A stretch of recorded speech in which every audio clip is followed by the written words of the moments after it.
Last night, a madman had killed 9 visitors of a shisha bars in the city of Hanau in Hesse. Then the 43-year-old man came home and said, "Hey, mom, I will also kill you." And so he did. And ultimately, he committed suicide. There are a number of points that would suggest to you and me that this is a nutcase, just bonkers. But of course, we are hearing all day long now that this is somebody who was influenced by a neo-Nazi ideology, and you can pinpoint the subculture that has produced this. And of course, the AfD is responsible, even though there are no neo-Nazis, and possibly Trump and Boris Johnson. So we had now this yada yada all day long about the motivation, and he actually had left behind some writings of admission, some explanations of why he did what he did. He had, for once, written a letter of admission that was found at the site of his suicide in his home, and an excerpt of this read, when I was, or it ended with, when I was still very young, I swore already that there will be a war when I get surveyed. For those reasons, there was no alternative to the actions that I took to gain the necessary attention. This war is a double strike against the secret organization and against the degeneration of this people. People come and go. What stays is the people. Look closely in future who is the people. For one, this war is a double strike against the supposed secret society. It's not explained so far in the media, but it's not your average conservative flinging around such ideas. This is probably some I don't know, some loose mind just coming up with nonsense. And what was even more intense was his video that he uploaded a week before on YouTube, in which he said the US military keeps in subterrestrial dungeons children for the sake of sacrificing them to Satan. Yes, your average, I mean, just for the leftists out there, if they are listening to what I say here, your average conservative does not believe that the US military keeps children in the dungeon to sacrifice them to Satan. Just, that's not inspired by Western conservatism. Just, you should know, maybe. So despite this overwhelming evidence that we have serious mental disorder involved in this case, we are hearing neo-Nazism, right-wing extremism, radicalism, blah, blah, blah, blah, yada, yada, yada, all day long now. And Angela Merkel has given her sense to it, and everybody and his mom has commented that the culprit is an ideology. It's not a mental disorder.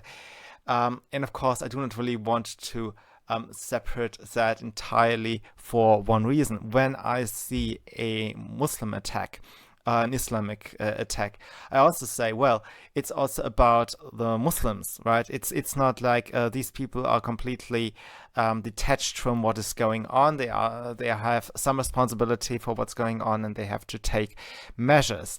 I'm asking them to do things, and I'm very specific actually about what I want Muslims to do. I want them to talk to their grandparents, to their aunts, to their sisters and brothers about their ideas about Israel, about Jews, about America, about liberty, about the principles that make up democracy. I want Muslims to be honest. I want them to become a more honest culture, because I think the dishonesty in the Muslim subculture is producing these terror attacks. I do understand that a reading of the Quran and of the Hadith and some traditions and so forth aren't sufficient to explain the terrorist attacks that we are seeing.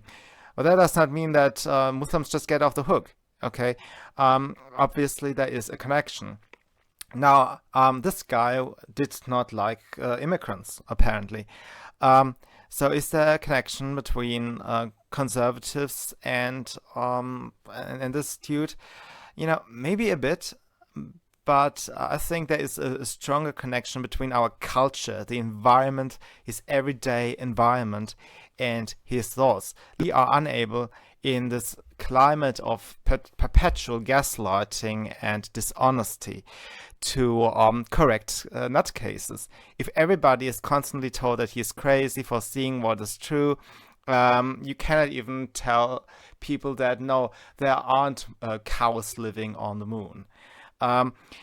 It's really difficult if there are streets where nobody goes and they are populated with low status Muslims and so forth, and then you have all these people telling a crazy guy, oh no, that street is just like any street, and you can go there at midnight and don't be afraid and stuff and so forth. So they very quickly jump to other conclusions. And if the trust is already depleting for your lies about the Muslim corner in your city and so forth, then of course you can also not talk about the secret services and what they are doing and what they're not doing and all of these different things. So you are stuck with leaving the mentally challenged alone.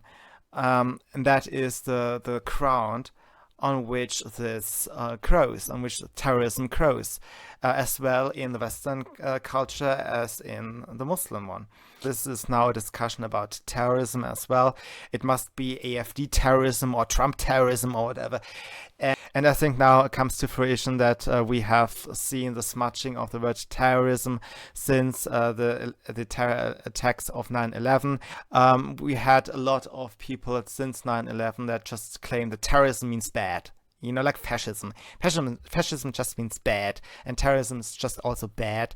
So, of course, you heard a never-ending string of questions like, why isn't that genocide terrorism? Why isn't that war terrorism? Why isn't that dictatorship scaring its own citizens terrorism? Why isn't an Amagran terrorism? Well, because all these things have names on their own, and words have a reason. Terrorism is not just a synonym for bad, and fascism is neither. Words have a meaning. And another disappointment I must really convey here with this video to left-wing viewers. This event does not change anything. I will still criticize Muslims and I will still criticize immigration.